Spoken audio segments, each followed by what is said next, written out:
Works is here at Hobbytown North tonight, and we're going to be talking with Eric Jones about some of the stuff that's going on around Kansas City as far as we've got 2 new tracks that are going to be opening up around. We've got a dirt oval down at Rich Hill, which, of course, is going to be about an hour's drive, but we're going to have this big off-road track out at Fast Lane. Steve Hale's going to be running that, but it's going to be really great to have some off-road racing back in Kansas City. What do you think, Eric? Absolutely. I think it's long overdue. It's what Kansas City's been needing for quite a few years now, and it's going to be done right. Steve Hale's doing it like you said. He's done it before. He knows how to do it right. And out at Rich Hill, I think that's going to be great for those guys because there's a lot of oval guys in this town. Their old track closed abruptly due to structural issues with their old building, and I think it's great for the whole hobby, actually. Being an old oval racer, and with Pleasanton closing, why, it's going to be a good deal for the oval guys. Rich Hill, from what I understand, is just east of Pleasant Hill, so it's going to be about the same drive, probably about an hour and 10 minutes. But there again, I hear it's going to be a really, really big track. Eric, we've seen a lot of tracks come and go probably in the last decade, have opened their doors, maybe run a season or two, and then start running into problems. Now, I know you and Alan, you guys put on some parking lot races for a few years, so you've got to have some experience in track operation. What do you think? Is there any tips or ideas that you might have for these guys to kind of help them out? Like we talked earlier, you know that Steve and Chuck both got some experience in running tracks, so probably not going to be much of a problem there. But for Dutch down there at Rich Hill, you got any ideas for him? Well, I think the main thing is just paying attention to the new guys, the beginner racers. Oh, I agree. Totally. The older, the seasonal veteran racers will find you. They'll find the track. But once the track's established, they need to keep new people coming through the door. And then once they get the new people there, they need to keep them happy, having fun, racing. And the older guys that have been running, they need to help the new guys. Just, camaraderie. It just, they need to work together and not forget the new guys. I agree totally. One of the things to me about RC, I think it drives more people out of it. You see a lot of guys come in, spend quite a bit of money, which is good for you guys, but they get frustrated. And I think when RC racers, especially the new ones, they get frustrated, why they just kind of throw up their hands and they're just ready to walk away. Yeah, and I have seen that a lot, and that's the last thing you want to see. And as a track owner, that's the last thing you want to see. Because if you get a new guy that doesn't want to come back, is not having fun, well, you've lost that racer's business, you've lost that racer's entry fee, and he's probably, not going to get any new people into the sport or not come back at all, and that's the last thing you want. Right, I agree. Plus, something else that's kind of affecting, I think, not only people in RC, but, just out there in every walk of life and whatever, is this economy the way it is right now. How is the economy affecting RC? I know, to me, RC is one of those things that, if you got the money, man, you're going to go buy it. But if you don't go buy it. So how's business, I guess? It's really none of our business, but how's business? Business is actually steady. What I've seen with the economy is a lot of the seasoned racers are not traveling out of town as much to the bigger races, but they're actually staying in town, spending money locally. So business is actually staying somewhat steady, but you kind of have to take the good with the bad. It's okay. Yeah. Okay. Well, glad to hear that, because we really don't want to lose any of the RC shops that we've got here in town. Of course, I guess another thing we might just kind of touch on, you guys are also affected by so many people going to the internet. That's a really big competitor. I know I've seen some stuff recently, I think it was on Heartland, that some of the stores are matching online prices. Have you guys been doing that, or what about the internet? Well, I would say, you're seeing all these hobby shops close up, and I would say the internet is probably, if not the first, the second reason why they're all closing.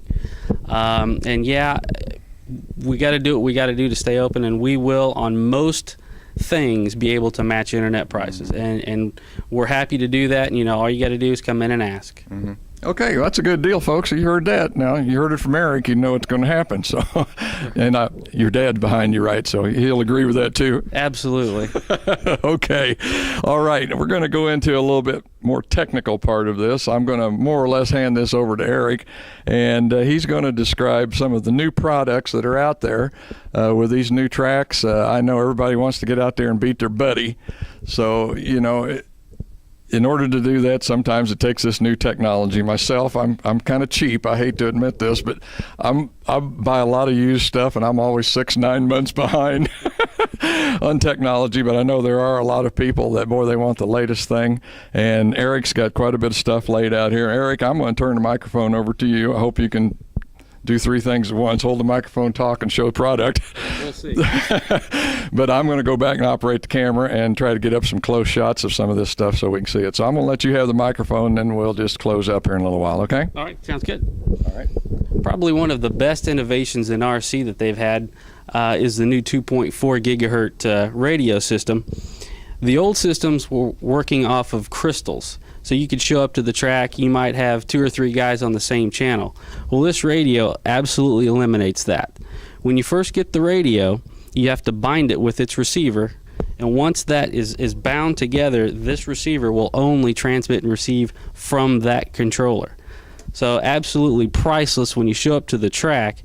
You can go up, and if you wanted to practice anytime you wanted, or if you're sitting in the pits and want to try something with your car, feel free to turn the transmitter on. You will not be on anybody else's channel, and they won't be on yours.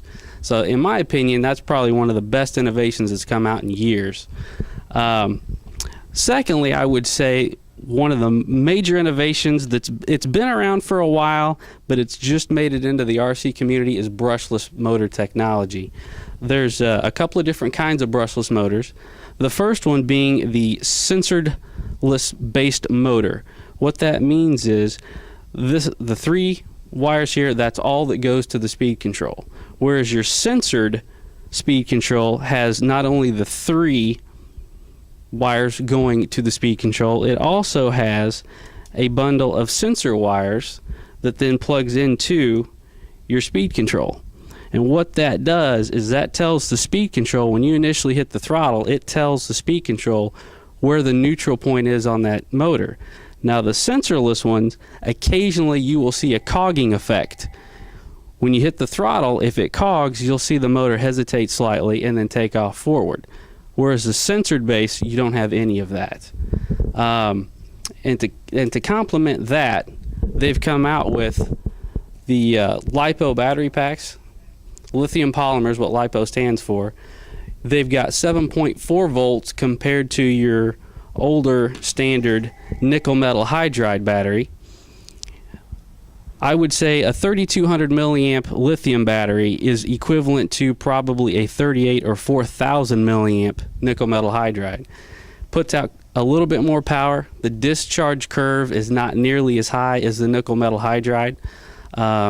Your car will be lighter, quicker with the LiPo battery pack. And as we were talking about the new off-road track in at Fastlane, they are starting out what they call a box stock spec class, which they're going to use the new Traxxas Slash truck, which is this one right here. Out of the box, you technically cannot change it at all. You can run, I believe, a normal nickel metal hydride, so you do not have to worry about the LiPo right off the bat, because you do have to have a special charger for your lithium batteries, whereas nickel metal hydrides, any standard battery charger will do it. This is based more towards your beginner class. You can actually get into it relatively cheap compared to some of the other cars that you have to buy, put together, buy all your electronics separately. This is more for your beginner class. You just buy it, take it out of the box, race it, and you don't really have to worry about anything else.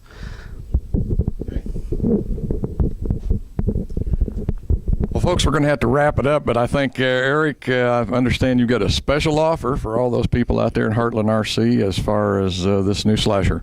Absolutely. For all of those at Heartland that see this video, we're offering $10 off your kit. And when you come in and buy the kit, we're actually giving you a free 2200 milliamp battery to go with it. Okay, folks, there you go. We got a special offer just for you folks out there at Heartland RC for this new class at the off-road track. Eric, thanks a lot for letting us come into the store tonight and talking with you, and we really appreciate your time. Oh, my pleasure. Thank you. Okay.